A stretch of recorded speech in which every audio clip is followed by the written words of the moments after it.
What's up, Illuminerds? I'm here with Michael Kelly, head of publishing for Hasbro. How are you doing today, sir?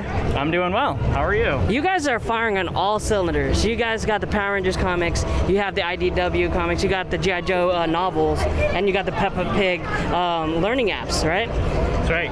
That's right. Can you give me a little detail on like what the blueprint is for all this, and like how do you choose what things to put on which medium? Sure.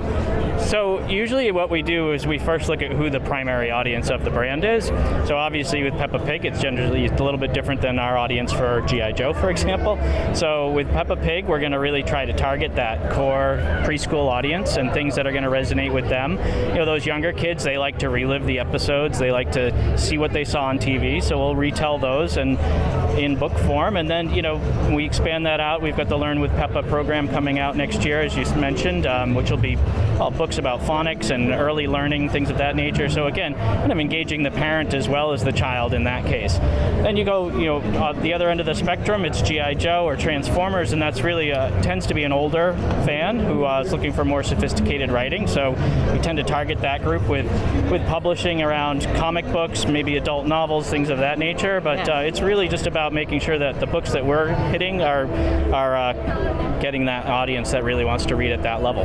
That's really awesome. Now, I'm a big fan of your guys' crossovers. Now, you've had Power Rangers versus Justice League. You had Power Rangers versus Ninja Turtles. What other external IPs do you want to reach out to and maybe have them cross over with each other? Yeah, you know, that's always a good question, because what we always want to make sure of is that there's actually a natural synergy between the two brands, right? We don't want to force it. Yeah, it has to make sense. It has to, you know, obviously it's comic books, so there's a level of suspension of disbelief people are willing to engage in, but, you know, if it's really off base, it's just not going to work out. So, you know, right now we've got a couple of things in the works that, you know, unfortunately I can't divulge at the moment, but we're always looking at that. And, you know, what we really want to also make sure of is not only does it resonate, but that both brands really have core fans that are passionate, because the ideal crossover is going to introduce fans from the other franchise to ours and vice versa, so that, you know, say a Power Rangers fan might not have been excited about Mutant Turtles, but now they are, that they've read the comic, and vice versa. So that's, you know, what we're trying to do is really engage a bigger audience and show people that, hey, if you like this, you'll also probably like this other brand too. That's awesome. That's awesome. Now, correct me if I'm wrong, but the IDW run of Transformers is coming to an end soon. That's correct. Is there anything that we can expect from the Robots in Disguise? Absolutely. Yeah, we are all ready. We're not going to announce anything yet, but 2023 we will definitely see some more Transformers coming down the road.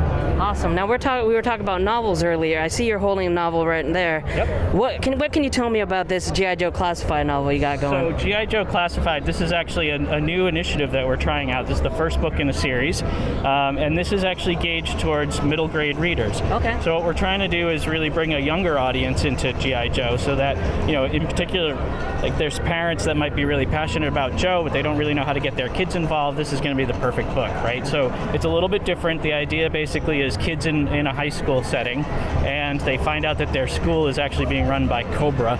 It's part of a big conspiracy, and it turns out that, you know, their assistant vice principal is actually named Duke, and so you're going to start to see some characters that fans know. So, you know, there's a lot in here that core fans that have been with the brand for a long time will enjoy, but, you know, the writing level is really geared towards that younger audience of 8 to 12-year-olds, and we hope that, you know, if you're passionate about Joe, you want to get your kids involved, this is the book for them. Now, my last question for you is, a lot of you got the G.I. Joe novels, the Peppa Pig learning apps. Are you going to have the IP switch around, have like G.I. Joe learning apps, maybe some comics for Peppa Pig, stuff like that? You know, again, it really depends on the audience, and, you know, we don't ever want to do anything that feels forced. Yeah. So, you know, could there be Peppa Pig comics? I think that might make sense at some point, because there's certainly ways of engaging that audience with young readers that are in comic book format, and it's a great way to introduce them to that graphic storytelling concept as well. You know, G.I. Joe and learning, I'm not sure, you know. I'm not sure. You know, what I would say, if we were going to do something like that, it would probably be more specific to, you know, something like science and technology, and it'd be probably for a slightly older audience. That's perfect. Sir, thank you so much for your time. I really appreciate it, and I can't wait to see what you guys come up with next. My pleasure. Thank you.